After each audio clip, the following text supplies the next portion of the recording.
Assalamualaikum warahmatullahi wabarakatuh. Jadi PC pada hari ini ialah pendedahan berkaitan tentang SOP halal yang telah dilanggar oleh pihak TFI ataupun Thomas Food International, Lobatal Abattoir, ataupun pusat penyembelih. Jadi kita minta pendedahan yang telah kita buat pada hari ini. Jadi minta pihak JAKIM untuk menyiasat secara mendalam dan mengenal pasti mereka yang terlibat dalam penyelewengan ini. Jadi ini adalah untuk kebaikan bersama untuk umat Islam di Malaysia dan juga untuk umat Islam di seluruh dunia. Saya minta kerjasama untuk JAKIM untuk bagi penjelasan, bagi penerangan dan ambil tindakan. Yang penting ambil tindakan supaya isu-isu ini tidak lagi berlaku, sebab ia telah berlaku for the past 2 or 3 years. Saya minta sangat supaya hari ini kita sama-sama untuk mengangkat isu sembelih yang halal untuk umat Islam, supaya makanan yang sampai ke atas meja keluarga kita, anak-anak kita adalah makanan yang halal. Terima kasih.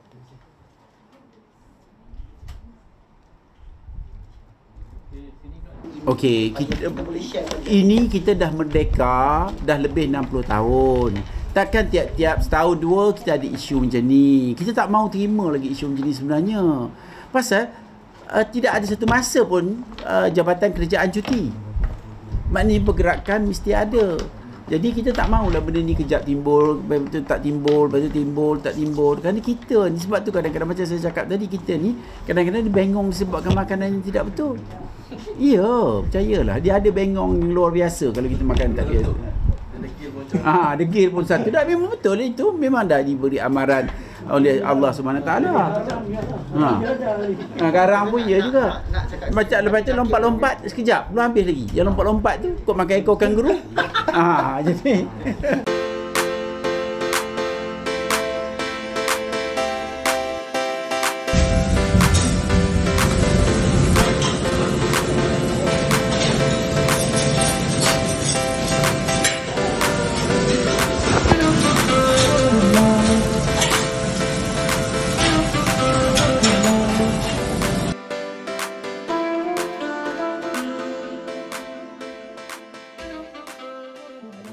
Jadi terima kasih kepada Tok Ki dan Mr. Vince, BPIM kerana bersama-sama dengan saya dan juga ke semua media. Jadi benda ni bila Tok Ki expose benda ni kan untuk kebaikan bersama. Bukan untuk Tok Ki, bukan untuk saya, bukan untuk Vince, bukan untuk media, untuk rakyat Malaysia. Dan perkara ni telah berlaku bertahun-tahun.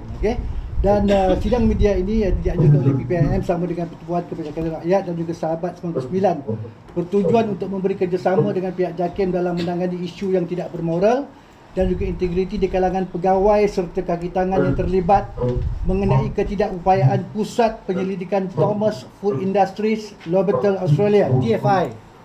Pusat penyembelihan ini telah dilantik dan diiktiraf serta diperlesenkan sebagai pusat penyembelihan yang sah oleh SIGMA ataupun Supreme Islamic Council of Halal Meat in Australia, yang merupakan sebuah badan pensijilan halal luar negara yang diiktiraf oleh JAKIM.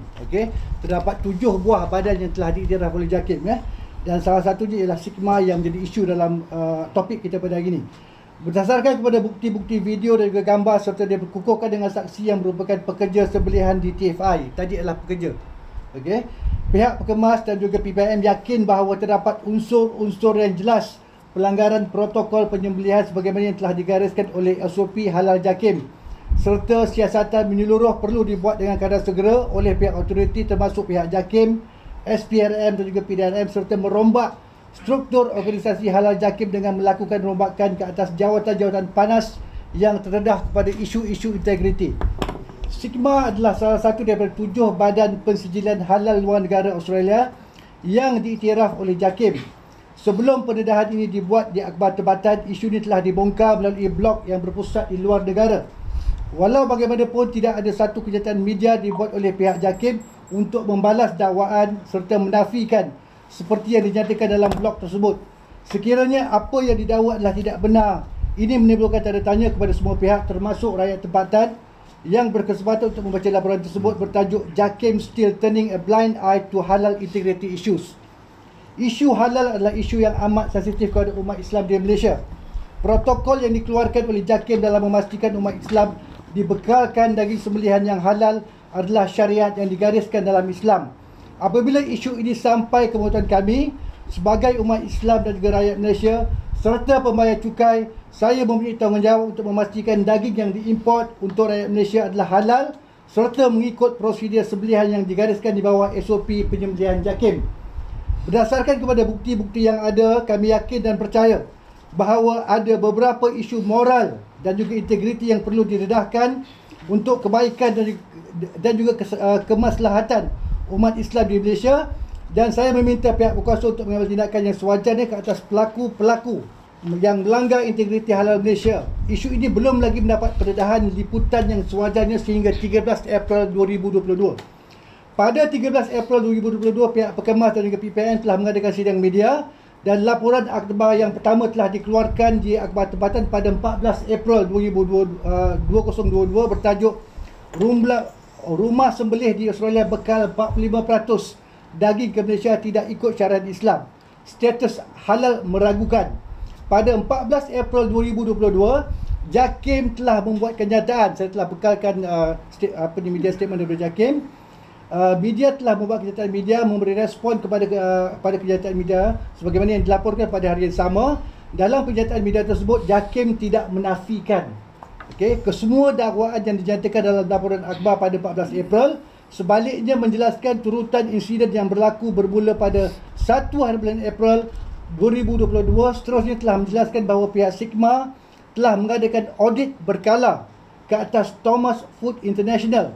Seterusnya pihak berkuasa Australia iaitu Department of Agriculture, Water and Environment DAWI memberi respon balas segera menyatakan mereka memandang serius dan telah memulakan siasatan. Dan saya telah menerima panggilan telefon pada 17 hari bulan. Apa yang didakwa oleh pihak JAKIM adalah tidak benar. Tidak ada berlaku sebarang semakan ke atas TFI ataupun pusat persembelihan tersebut. Okey. Dan pada 15 hari April 2022, laporan akhbar media tempatan melaporkan langgar protokol halal. Tiada pihak siasat rumah sembelihan di Australia tak patuh prosedur oleh bekas pensyarah dan juga penyelidik bebas warga Australia. Pada 16 April, laporan akhbar media tempatan melaporkan lebih banyak akan dibongkar oleh PPIM yang akan beredahkan isu daging import tiada sijil halal oleh ketua aktivis PPIM. Pada 24 April 2022, laporan akhbar media tempatan melaporkan langgar protokol sembelih benar. Segala bukti diredah adalah sahih. Saya saksi dengan mata kepala saya sendiri. Ini adalah whistleblower kita yang bertugas sebagai penyembelih di Australia, yang telah diberhentikan kerja sebaik sahaja laporan dikeluarkan pada 14 April 2022. Selain daripada diberhentikan, beliau juga diugut dan ditekan oleh beberapa pihak yang berkepentingan. Berdasarkan kepada laporan media tersebut, tiada sebarang maklumat balas yang positif daripada pihak JAKIM untuk menafikan segala dakwaan-dakwaan yang telah dinyatakan dalam laporan media tersebut. Bahkan tiada kesungguhan untuk melakukan siasatan dalam yang menyeluruh, membawa kepada satu lagi email yang telah diberikan kepada Miss Anna Somerville daripada DAWI untuk meminta penjelasan menyeluruh sebagaimana yang didakwa dan diketahui telah menyatakan telah melakukan satu siasatan menyeluruh di TFI berkaitan pelanggaran kekejaman binatang, pelanggaran SOP, keselamatan makanan dan kebersihan serta pelanggaran SOP penyembelihan halal yang telah digariskan oleh JAKIM. Jadi itu statement saya, okey, bagi pihak Perkemas yang saya rasa menjelaskan kronologi perkara yang berlaku daripada awal sampai habis. Dan isu yang pertama dikeluarkan oleh Asia Sentinel tetapi tidak diambil pusing oleh pihak JAKIM. Jadi bila melibatkan isu halal dan haram, saya rasa saya bersama dengan PPM kita memang bersama-sama nak fight benda ni, okey, dan Datuk Nazim sendiri Tok Ki dah bawa tentang isu katil daripada dulu lagi sampai sekarang, okey. Jadi bila saya ceritakan tentang perkara isu ini, jadi beliau agak terkejut. Bayangkan pusat penyembelihan tersebut takungan darah bertakung dalam bilik pusat penyembelihan dan binatang tersebut tidak mati disebabkan penyembelihan tapi telah mati disebabkan lemas dalam darah. Okey, itu yang pertama. Yang kedua, kawasan penyembelihan tersebut terbuka. Okey, ada anjing liar, ada binatang-binatang liar. Jadi ada kambing-kambing tersebut yang tak sempat disembelih telah mati akibat digigit oleh anjing-anjing liar tersebut. Jadi ini adalah antara isu-isu yang penting yang perlu kita kemukakan. Dan kita tumpu kepada TFI, Thomas Lobatel Abattoir. Pasal dia adalah pusat penyembelihan yang telah diiktiraf oleh Sigma. Sigma adalah salah satu badan yang diiktiraf oleh pihak JAKIM. Ada 7 badan, okey, tapi Sigma ni a bit special, okey, di mata JAKIM. Jadi kita nak tahu sepanjang hubungan mereka ini yang membawa kepada pelbagai masalah isu tentang penyembelihan yang tidak halal yang telah diberikan kepada rakyat Malaysia, yang kita makan selama ni yang kita ingat halal. Jadi kita tak sure sama ada benda tu halal ataupun tidak. Jadi sekian laporan saya. Okay, terima kasih. Jadi kau ada siapa-siapa nak tanya our brother apa dia, the hoodman ke whatever? Sebelum tu saya nak tanya Tuan, apa Tuan maklumkan sebenarnya pihak JAKIM memberi maklumat palsu bahawa dia ada audit yang dijalankan oleh pihak ada JAKIM. audit, dia telah buat audit, tapi kita menafikan pasal kita dapat laporan daripada kita punya whistleblower di Australia bahawa tidak berlaku sebarang siasatan dan juga audit oleh pihak Sigma ataupun wakil JAKIM di Canberra, di High Commission kita di Australia. Jadi dalam erti kata lain, JAKIM telah memberi maklumat yang palsu. salah. Salah. Jadi adakah mana-mana pihak membuat laporan polis kerana memberi maklumat yang salah kepada rakyat, khususnya orang Islam, adalah salah di sisi undang-undang? Ini nak pergi SPRM dengan polis sudah kan? Belum lagi. Akan pergi buat polis. Ini sidang media pertama bersama dengan PPM dan juga sahabat 99 saudara Vince. Dia pun daripada Australia terlibat dalam penyembelih, dia tahu, dan kita punya whistleblower tu adalah seorang pemberi maklumat yang telah diberhentikan. Beliau telah diugut. Apabila saya punya press statement keluar pada 14 hari bulan, di muka pertama hadapan di media tempatan, beliau telah diberikan surat amaran dan telah diberhentikan 24 jam. Dan dalam masa yang sama keluarga beliau telah diugut dan beliau juga telah diugut. Ini antara tekanan-tekanan yang kami terima. Tekanan-tekanan yang bekas-bekas pekerja yang telah terima, dan sehingga ke hari ini saya menerima panggilan dekat 30 panggilan telefon daripada bekas-bekas penyembelih bahawa mereka sedang diugut sekarang di Australia. Jadi ini yang berlaku. Jadi saya minta pihak-pihak media untuk mendedahkan perkara ini sebab ia melibatkan halal dan haram. Ini adalah syariat. Tugas saya ialah untuk menyampaikan, tugas Tok Ki ataupun Datuk Nazim ialah untuk menyebarkan isu ini kepada rakyat Malaysia. Dan tugas kami nak melaksanakan fardu kifayah. Ini adalah penting supaya umat Islam tahu. Kalau tak boleh dengan tangan, dengan perkataan. Jadi kami minta bagi kerjasama. Jadi insya-Allah beberapa tindakan susulan akan dibuat oleh kami, insya-Allah. Tadi dalam statement JAKIM tu dia ada tulis nak mengadakan pertemuan dengan Tuan. Ada pertemuan tak Tuan? Tak ada, mana ada, tak ada. Sekarang ni saya tak terima sebarang jemputan daripada pihak JAKIM.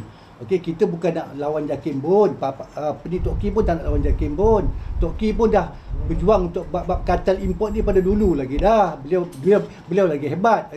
Jadi bila tak panggil saya, tak nak panggil saya pun tak apa, panggil Tok Ki lah, wakil kita. Bab pengguna memang Tok Ki memang champion. Saya hormat dia. Tapi tak ada panggilan pun, tak panggil Pekemas, tak panggil Tok Ki, tak panggil Vince. Bila tak ada panggilan, dalam media statement saya dah berikan, dia akan panggil Pekemas. Tapi dia tak panggil. Kita tak ada isu dengan Ketua Pengarah JAKIM, Datuk Hakimah. We don't have any issue with Datuk Hakimah. She's a nice person, Tapi ada beberapa individu dalam JAKIM yang ada isu integriti dan juga moral. Itu yang saya nak cakapkan. So apabila JAKIM tidak action ambil perhatian begini, adakah pihak persatuan sendiri membuat appointment dengan pengarah JAKIM? Sebab what you say that pengarah JAKIM very nice person, everything, why not you do appointment dengan diorang untuk berjumpa secara personal ke apa? Kita nak memperbetulkan keadaan. JAKIM jangan nampak kita sebagai musuh. Bila you nampak kita sebagai musuh, inilah masalahnya. You ingat you punya cara semua betul. Dan dia dapat maklumat daripada pegawai yang juga merupakan ada isu integriti. Saya tak nak sebut siapa nama pegawai tersebut. Dan siapa yang terlibat, saya tak nak. Saya bukan orang yang akan mengaibkan nama-nama individu yang tertentu. Tapi bukti-bukti yang dinyatakan pada saya semuanya jelas. Tapi bila tak ada sebarang jemputan dan saya pun tak buat appointment, jadi kalau dah buat appointment ni sebenarnya dengan KP JAKIM ni ataupun dengan siapa pun susah sebenarnya. Nak dapat line tu pun susah.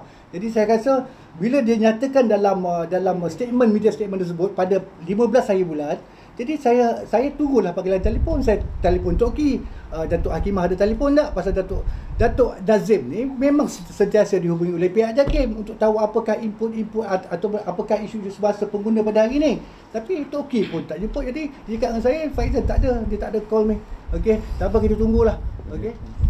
Ini melibatkan kartel yang besar, yang melibatkan duit yang amat besar dan pengaruh yang amat besar. Jadi kita haraplah PC hari ini akan membuka jalan. Pasal sebenarnya sebelum ini kita juga atau kawan-kawan kita juga ada memberi cadangan bagaimana perkara ini dapat diselesaikan. Sebenarnya ada kaedah menyelesaikan, takkan tak ada. Tak masuk akal kilang macam tu, tahap kebersihannya tak ada kena hasap ke apa, tak masuk akal. Ini semua benda yang pelik-pelik yang tidak seharusnya berlaku. Jadi kita ada kawan-kawan juga di sini yang beritahu, dia orang kata dia orang dah hantar pada JAKIM cadangan untuk mempunyai sistem yang haram proof, contohnya lah, yang boleh diterima pakai, yang dapat menjadikan kita tenang bila kita makan daging. Jadi bila isu macam ni timbul, daging pun orang takut nak makan. Lepas tu bukan setakat tu saja, saya rasa negara Islam lain pun yang memetik berita ini pun akan mempunyai masalah dengan membeli daging-daging. Tapi kadang-kadang bila dah kartel libat, tak ada apalah. Sebenarnya kita ada juga antara aduannya yang tak ada halal pun orang masuk kat sini. Jadi apa nak jadi kat kita? Dan tak ada salah lah. Jadi kalau kita katakan kita ni banyak sangat makan barang yang tak baik, sebab tu kita jadi bengong. Jadi kita harap dengan adanya pendedahan hari ini, kita minta JAKIM turun buka balik jugalah cadangan-cadangan. Banyak yang saya dapat tahu cadangan-cadangan yang telah dimasukkan kepada pihak JAKIM untuk menyelamatkan pengguna daripada diperguna. Mesti ada sistem from farm ke table.